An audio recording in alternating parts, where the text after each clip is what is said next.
Cette fois, c'est une vraie crise diplomatique entre la France et l'Italie. Le gouvernement français a pris une mesure radicale. Il a rappelé son ambassadeur en Italie, du jamais vu depuis 70 ans et la Seconde Guerre mondiale. Il faut dire que le gouvernement italien est cette fois allé très loin dans la provocation, avec cette rencontre entre le vice-président du gouvernement italien, Luigi Di Maio, et des Gilets jaunes en France ce mercredi. Pour le Quai d'Orsay, c'est une ingérence, tout simplement. La France a fait depuis plusieurs mois, selon ce communiqué, l'objet d'accusations répétées, d'attaques sans fondement, de déclarations outrancières que chacun connaît et peut avoir à l'esprit. Cela n'a pas de précédent depuis la fin de la guerre.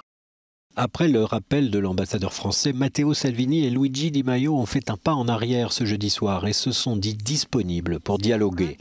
En janvier, Di Maio avait affirmé que la France continuait d'appauvrir les États africains. Le même mois, Matteo Salvini avait dit espérer que les Français se débarrassent vite d'Emmanuel Macron, un très mauvais président, ce à quoi la ministre des Affaires européennes française avait répliqué. Notre intention n'est pas de jouer au concours de celui qui est le plus bête.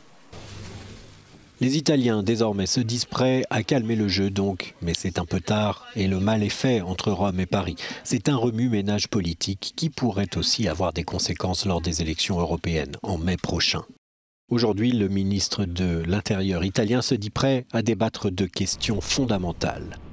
Et parmi ces questions fondamentales, certaines constituent des désaccords de fond, souvent anciens, entre les gouvernements français et italiens. Ils portent d'abord sur la politique migratoire européenne, mais pas uniquement. Entre l'Italie et la France, de vieux contentieux économiques existent, comme par exemple le chantier emblématique de liaison ferroviaire entre Lyon et Turin.